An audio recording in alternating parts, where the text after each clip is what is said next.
ময়মনসিংহ থেকে যুক্ত হচ্ছেন ইমতিয়াজ আহমেদ এবং সিলেট থেকে সন্দীপন শুভ। প্রথমেই যাচ্ছি ইমতিয়াজের কাছে ময়মনসিংহে। ইমতিয়াজ, একটু জানাবেন হামে আক্রান্ত এবং মৃত্যুর সংখ্যা আজ কত? এই যে প্রতিদিনই মৃত্যুর সংখ্যা আসলে বাড়ছে, এ নিয়ে চিকিৎসকরা কি বলছেন?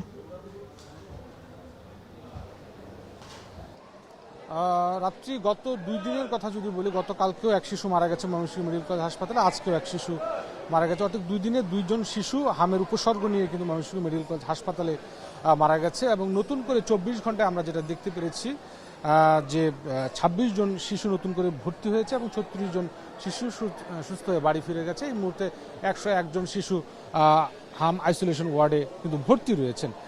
যেটা চিকিৎসকরা বলছিলেন যে এই এই যে এখন পর্যন্ত, বিশেষ করে 17 মার্চ থেকে এখন পর্যন্ত 49 জন শিশু কিন্তু মৃত্যুবরণ করেছে হামের এই উপসর্গ নিয়ে। এই মৃত্যুর মিছিল কিন্তু ক্রমেই দীর্ঘ হচ্ছে। আমরা দেখতে পেরেছি ওয়ার্ডগুলোতে শয্যা সংকট রয়েছে, মেঝেতে কোনোভাবে চিকিৎসা নিচ্ছেন। যেহেতু বিভাগের অন্যতম একটি হাসপাতাল, সেহেতু নেত্রকোনা, শেরপুর, জামালপুর তো রয়েছে, পাশাপাশি টাঙ্গাইল, কিশোরগঞ্জ, গাজীপুর থেকেও কিন্তু প্রচুর রোগী এসে এখানে ভর্তি হচ্ছে। শরীরে লাল র্যাশ, তীব্র নিউমোনিয়া, ব্রঙ্কাইটিস, মেনিনজাইটিস। যেহেতু হাম হলে বা এই উপসর্গ দেখা দিলে শরীরের রোগ প্রতিরোধ ক্ষমতা একেবারেই কমে যায়, সুতরাং অন্যান্য যে রোগ ব্যাধিগুলো আছে সেগুলো একেবারে জেঁকে বসে, যার কারণে মূলত অন্যান্য যে রোগগুলো সেগুলো একেবারে জেঁকে বসে, যার ফলে দেখা গেছে যে এই যে হামের উপসর্গ নিয়ে যারা আসছেন তাদের ক্ষেত্রে কিন্তু ঔষধ খুব একটা বেশি কাজ করছে না। তাই চিকিৎসকরা যেটা বলছেন, হামের উপসর্গ, তীব্র জ্বর সহ যে উপসর্গগুলো রয়েছে, যে দেখা মাত্রই যেন দ্রুত হাসপাতালে আসে। যেহেতু এই পরীক্ষাটি, অর্থাৎ হামের পরীক্ষাটি ঢাকায় করতে হয়, 7 দিন পরে এর ফলাফল আসে, সুতরাং এর জন্য কিন্তু একটা অপেক্ষা করতে হয়। এটি হাম কিনা বা হামের কোন ধরনের ভ্যারিয়েন্ট, এই বিষয়টি নিয়ে কিন্তু আমরা স্বাস্থ্য বিভাগের সঙ্গে গতকালকেও কথা বলেছিলাম।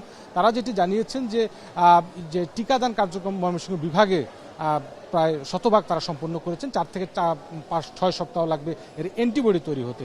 তবে যে বিষয়টি তারা বলছেন যে যেহেতু এটা কোন ধরনের ভ্যারিয়েন্ট সেটি নিয়ে গবেষণা এখনও চলছে, পূর্ণাঙ্গ শেষ হয়নি।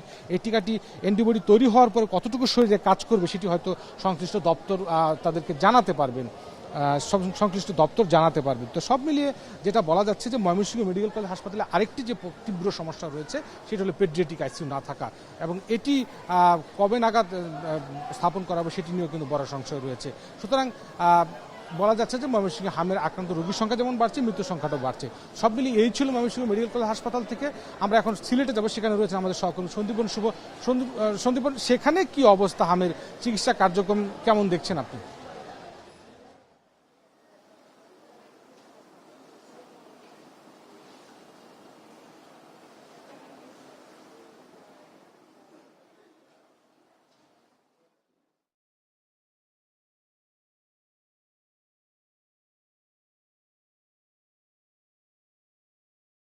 যেমনটি আমরা শুনছিলাম সহকর্মী ইমতিয়াজের কাছ থেকে, তেমনই কিন্তু অনেকটাই সিলেটের পরিস্থিতি যদি একটু আপনি শুরুতে জানিয়ে রাখি, সেটি বলতে হয় যে গত 24 ঘন্টায় কিন্তু 3 মাস 20 দিন বয়সী আরেকটি ফুলের মতো নিষ্পাপ শিশুর প্রাণ চলে গেছে এই হাসপাতালে চিকিৎসাধীন অবস্থা এবং হামের উপসর্গ নিয়ে। এবং এ পর্যন্ত এই বিভাগে কিন্তু 67টি তাজা প্রাণ কিন্তু চলে গেছে। এর মধ্যে বেশিরভাগ, অধিকাংশই কিন্তু শিশুরা মারা গেছেন।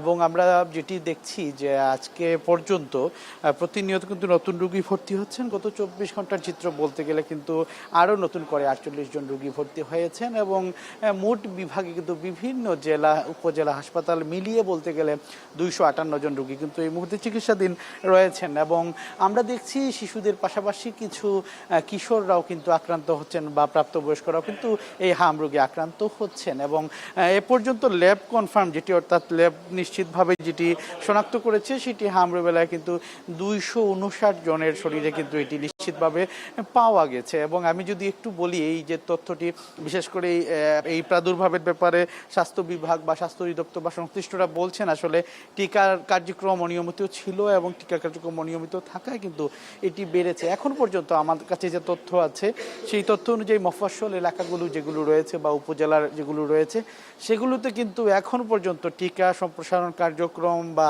এখন পর্যন্ত যে মানুষের মধ্যে সচেতনতা পুরোপুরি কিন্তু এখনও আসেনি।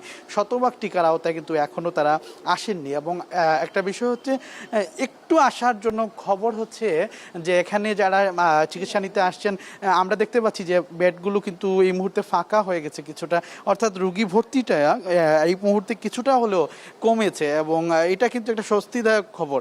এবং গত কয়েকদিন আগে যদি চিত্র বলি আপনাকে, গত কয়েকদিন আগেও কিন্তু আমরা দেখেছি একের অধিক শিশু কিন্তু মারা গেছেন একই দিনে, কিন্তু এই মুহূর্তে মৃত্যু হারটাও কিছুটা কমেছে এবং রুগী ভর্তির সংখ্যা আমরা দেখছি গত 2 দিন যাবৎ কিছুটা কমেছে, তবে পুরোপুরি এখনও নিয়ন্ত্রণে আসেনি। এবং আমরা চিকিৎসকদের সাথে কথা বলেছি, তারা বলছেন হৃদরোগ, ব্রঙ্কাইটিস, হার্ট ফেইলিওর সহ নানাবিধ জটিলতা নিয়ে কিন্তু এখানে রুগীরা মারা যাচ্ছে। তো এই ছিল আমার কাছে সিলেটের সর্বশেষ হাম পরিস্থিতি। হাম পরিস্থিতির খবর জানাতে ময়মনসিংহ থেকে ইমতিয়াজ আহমেদ এবং সিলেট থেকে যুক্ত ছিলেন সন্দীপন।